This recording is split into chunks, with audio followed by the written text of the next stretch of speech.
What's up everybody, Matt here, and today I'll be reviewing Superior Iron Man issue 1. So let's get into it. So first off, if you're not familiar with this and you're just picking it up, I'll just do a little bit of recap of what's been going on. So if in Axis, in the Avengers and X-Men big event that's happening at the moment, they've just defeated the Red Skull, and defeating him caused this big psychic fallout type thing to happen, and it changed the personalities of heroes and villains. I think Deadpool became sane, Carnage became kind of like a hero, he's starting to do a bit of hero work, and one of the big ones that got changed was Tony Stark. And the way it changed him was he went back to his, billionaire, playboy, philanthropist, womanizer, alcoholic ways. And the story set is about him inventing an app that is pretty much Extremis 3.0, I think they call it, and it makes you the best version of yourself. Like, as Pepper puts it in the comic, it turns you into a supermodel, and he's testing it out in San Francisco. He's moved up there and he's given everyone in the city it, except not everyone in the city can access it, and the people that can't access it have become this subclass to this new first class that's there, and they're getting beaten up and everything. So that's how Daredevil becomes involved. He comes and he sort of protects some of these people that are getting beaten up by these people who are using the Extremis app, and that's how he gets involved. So I think he's probably going to be like trying to track down what Tony's doing, and it gets even more sinister when Tony invents this new suit of Iron Man armor that's actually derived from a symbiote. He built it off the building blocks of a symbiote, or so he says. So it's technically a symbiote. And he also places a paywall on this Extremis app, so now people have to pay, I think it's $100 a day to access this app. Tony Stark has initially put a paywall on his Extremis mobile app, and people obviously can't afford this because it's an outrageous amount of money. And they're resorting to, robbing people, beating up people for money, stuff like that. And it's up to Daredevil to sort of stop these people from doing that. And he takes it upon himself to confront Tony about this. And Tony, of course, being this whole, smug, self-centered asshole that he is now, he doesn't take kindly to being told what to do. So him and Daredevil, get into a little bit of a fight, and Daredevil ends up capturing Tony, but it's all part of like this grand scheme Tony has at giving Matt Murdock his sight back, which he ends up doing at the end of this comic. And I thought that was a really cool, turn of events. I swear I did not see that coming, and that's not a pun. It was so cool. But this issue was so amazing. It was even better than the first one. I'm really loving the whole smug, self-centered, rich boy, back before he became Iron Man, Tony Stark. Tom Taylor writes him really well, and I actually spoke to Tom Taylor this past weekend, and he said there's some really big stuff happening in the next couple of issues. So Tony, being the full of himself asshole he is, gives Matt Murdock his sight back, but of course it requires constant Extremis injections. Something Tony knows and something Matt knows. So Tony's kind of got him around his finger, he said, if you want to keep your sight, you'll have to, be friends with me, basically. We also see more of this other Iron Man that was teased in the first issue, and I think, I'm probably wrong though, but I think mainly because of what the dialogue was like between him and Pepper, it might be the Iron Man from the alternate Earth that came over in a earlier arc in Avengers. And I mainly think that because it costume sort of matches up with that one, because that Earth was a little more, Golden Age, all their uniforms look like the Golden Age, the first appearance of Iron Man and that sort of stuff. And, it's referenced in the dialogue that, like, his tech on his world isn't as advanced as the 616 universe, so it's quite possibly it could be him. I'm 90% sure it is. We don't know yet. Teen Abomination also comes after Tony, destroying his house and, trying to kill a bunch of people, and it's good that even though he's a smug prick, Tony still saves people, and even though he's like saves them and then just dumps them in the water, he's still saving people, which is good. We also find out that Team Abomination only wants Tony's help, and Tony of course takes advantage of this and sort of makes him like, I guess, like a servant from now on, because he's telling him to like clean up. So Tony announces a new security system for San Francisco called Iron Sight. This is a fleet of drones that will monitor the whole city, invading everyone's privacy, and it's essentially there to protect the people who have extremists against the people who don't, because there was that whole sort of class war that happened a couple of issues ago where people without extremists were attacking people with extremists to try and get extremists. Team Abomination is still living at Stark Island, and he's there because Tony's gonna study him, and he says he's gonna like try and reverse the effects of the whole Abomination gamma radiation thing, but obviously there's some nefarious purposes, you know, he'll probably repurpose it for something. Daredevil turns up, and he's not too happy about the whole Iron Sight thing, you know, it's kind of invasion of privacy and everything. And Daredevil learns that Extremis is a virus that Tony put in the water supply of San Francisco. It's a hidden virus in Extremis that was there before he actually brought up Extremis. And he was able to get it like in everyone because San Francisco has a ban on bottled water, so people will be drinking, you know, water from the dam and like town water and stuff, so you could easily distribute it throughout the city, which is actually a really smart plan. Team Abomination attacks Daredevil, and Tony ends up trapping Matt in a Iron Man armor and ends up taking him to like this lab, secret lab, and wiping his memory, which I thought was pretty cool. So yeah, Tony keeps becoming more and more of a douche, you know, he's wipes Daredevil's memory and is sort of rubbing it in his face a little bit by like paying for all his hospital costs and everything, and like seeing him in hospital and being like all friendly and everything. He's being a real douche. He continues his tests on Teen Abomination, with Tony having to actually use the thruster in his gauntlet to push a needle into the monster's arm. Tony sits down with Teen Abomination to listen to his story and know his origin. Teen's mother worked for Stark Industries and ended up bringing him to work one day when he was sick. She was testing gamma radiation when there was an explosion, and he and she were exposed to some gamma radiation before Happy Hogan actually managed to turn off the machine. Teen's mother blames Tony for the accident, since, you know, this was the time where Tony was still leading a double life, you know, the secret identity, and, you know, he was drinking and everything. He was busy, he was meant to be there, and he was busy off fighting Whiplash and the villain, the Black Llama. The fight almost killed Tony, and he manages to get back to Stark Industries after the explosion, but he passes out. Teen's powers, however, don't kick in straight away. They actually stay dormant for about 8 years, and they only start coming up when he gets really, really angry at his mother, and he actually ends up destroying the building they're in and killing her. And that's how he's not been able to change back, because he's still sort of mad at himself for killing his mother. So that's why he hasn't been able to change back to a normal human. Tony's computer finishes dividing Teen's DNA up to sort of discover who he is and what he is, and they find out that Happy was actually his father.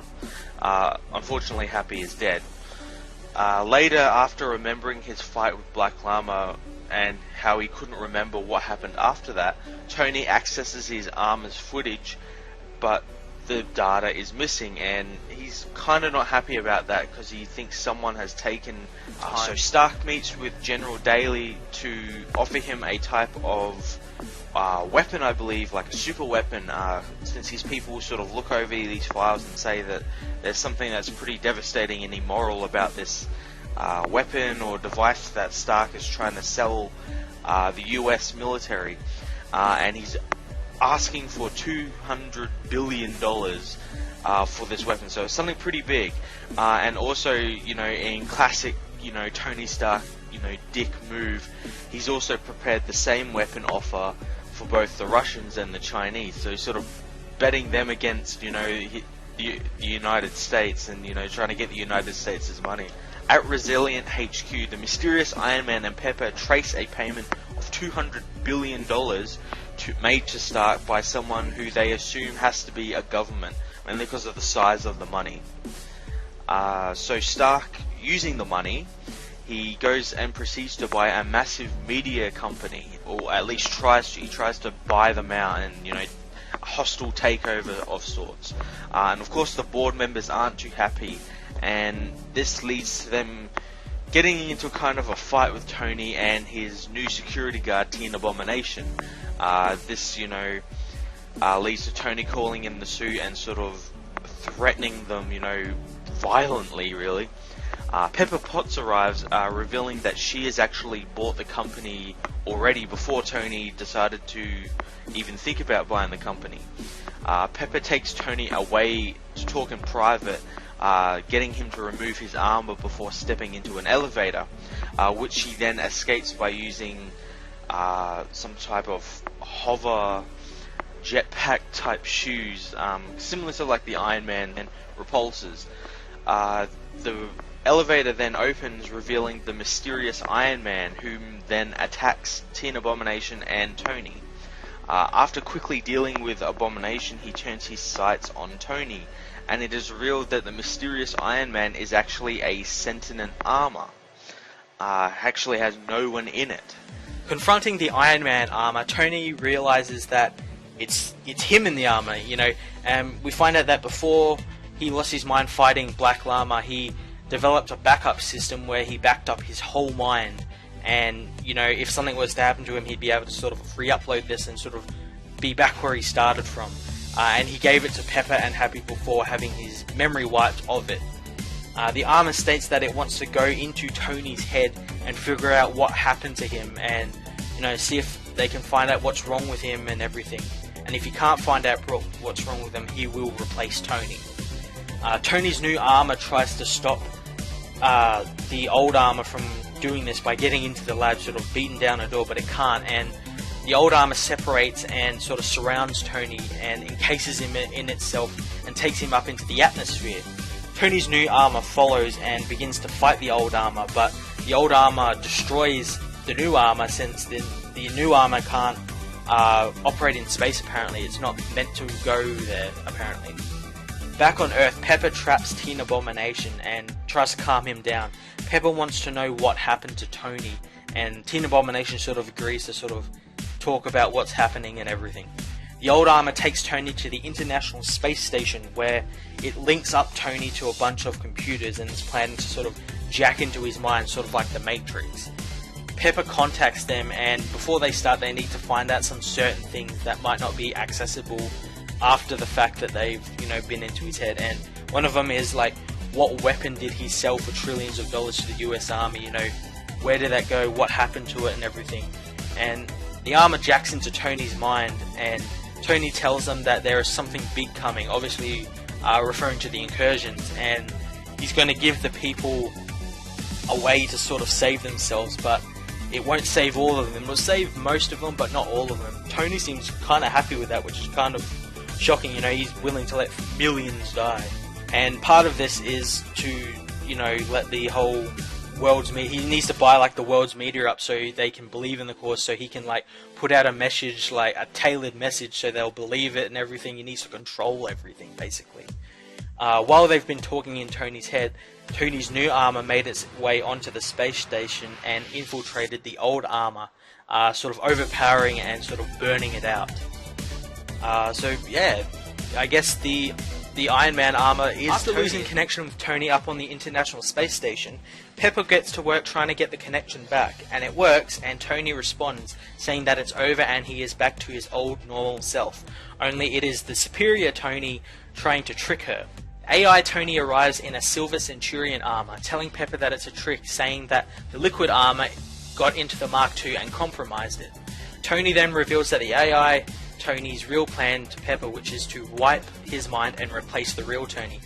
Pepper is pretty angry since this wasn't the initial plan. The AI says that they have no chance of saving the real Tony, and that he's too far gone into this weird, dickish demeanor that he's got now. Tony leaves the ISS and heads back to Earth and invites the whole of San Francisco to a party on Stark Island. but he only did so to surround himself with innocent human shields, so Pepper and AI Tony cannot attack him. On Stark Island, Tony welcomes the partygoers with a pool full of champagne. Later on, after some intense partying, Tony goes to his lab and activates a program. Back at Reliant HQ, Pepper and Jamie share a moment, and Jamie awakes to some nightmares, but doesn't think they are as bad as waking up as himself as a monster. There is a nice moment where Pepper and the AI Tony tell them that he isn't a monster and that they promise to fix him once all this is over. Tony calls Pepper, telling him one thing called Biomark 1, which has been activated, which is this new way to apparently control people that Tony has invented. AI Tony arrives at Stark Tower, and Tony has turned on all the partygoers into human shields with this Biomark 1. AI Tony didn't come alone though, and we find out that he has actually activated all of Tony's old armors to help him against the real Tony. The armors all rescue people and take them away safely, and securing them away from the real Tony. Both Tonys end up fighting, with the real Tony actually gaining the upper hand and dragging the AI Tony into the lab, where it is revealed that he has made a massive new Ironmonger style armor. So yeah, pretty cool issue. I really liked in this issue the stuff with Jamie. I'm glad we're getting a little bit more character development with him, and he's come quite a long way from, you see him in like the first couple of issues, he's kind of like this rampaging monster, and now he's sort of like calmed down, and he's... AI Tony and real Tony continue their fight above Stark Island, with Tony Stark showing off his massive new symbiote armor. Tony destroys a bunch of his old armors, since AI Tony is now controlling them and trying to take down this new symbiote armor. The fight heads over into the Golden Gate Bridge, where AI Tony mentions collateral damage, and if they head into the city, more will follow. Tony, of course, being the asshole that he is, heads into the city, but is stopped by Pepper in an upgraded rescue armor. Tony is furious that the AI Tony built her a suit and proceeds to say that he is the only one who is allowed to build these suits. He then proceeds to destroy the Hulkbuster armor that the AI Tony is using to combat the symbiote armor. Thanks to her new armor, Pepper uses a sonic weapon against Tony's symbiote armor, since symbiotes are susceptible to sonic weapons. This liquefies the armor and knocks out Tony. She is able to take him back to Resilient HQ. Once there, they talk about reverting Tony back to his old self. As they talk, Tony pulls a small device and puts it into a computer. The device starts destroying the AI Tony's armor and wiping him out of the armors and the computers. Tony reveals that getting captured was all part of his plan, so that he could upload the virus directly into the Resilient HQ computers. AI Tony tries to kill Tony, saying that if this is what they become, then maybe the world doesn't need Tony Stark. Pepper attacks the AI, saying that she won't let that happen. Tony reveals that there's an antidote for the virus in the computers and plugs it in. The device captures the AI Tony, leaving him on the USB stick and deleting him from the rest of the armors. Jamie appears and attacks Tony, but is blasted back by the arrival of Tony's symbiote armor. Tony reveals that Jamie's mother didn't die when he first transformed into this abomination creature, and that she is in a New York hospital. Thanks to Tony telling him this, the boy reverts back to his human form. As Tony leaves, Pepper tries to use the sonic weapons against him, but they don't work this time because Tony apparently had the symbiote shielded and only brought the shields down so he could get captured. Pepper says that they have failed Tony and failed to stop all his worst fears coming true. So now that she can't save Tony, she will save the world from him. She will use the power and wealth that she has accumulated to stop Tony's extremist drug and him. So that's it for Superior Iron Man. Superior Iron Man is now done, leading into Secret Wars. I very much like this series, mainly because Tom Taylor was writing it, but also because I like that we got dirtbag Tony Stark back, and he was written really well. He was a real dirtbag, and this issue really hammered that home. Like, he's gone, like, he's so far gone they can't fix him anymore, which, you know, Pepper, like, at the end says, like, she's failed Tony, she's, you know, brought his worst fears out. Now she's gonna, I guess, go against him and stop him from doing what he wants to do, you know, with this extremist stuff and changing people and everything, which was really cool. It was also kind of anticlimactic for Jamie's role in this. You know, he just sort of reverted back to, you know, a kid once he learned his mother was, you know, alive. It was kind of anticlimactic, you know. And there's a line that's like, why didn't Tony tell him earlier? And Tony was, of course he's not going to tell him, because then the kid would revert back. You know, while he was the teen abomination, he was basically basically Tony's bodyguard, and that's another thing, that's dickbag Tony Stark, but I didn't like how it's kind of anticlimactic, like, oh, she's just in a hospital, she's fine, you know. But yeah, really cool, and killed off the AI Tony Stark, so now he's, you know, gone. He's stuck on like a USB stick and never coming back probably. So dickbag Tony Stark is staying around, but really amazing send-off issue. I'm going to give this issue a 9 out of 10. Hey guys, Joel here reminding you that this video was made possible thanks to our many great patrons. If you want to become a patron and get exclusive Comic Book Cast content, then click the Patreon link below and see how you can help us bring you the content you've come to love. Every little bit helps, and thanks for listening.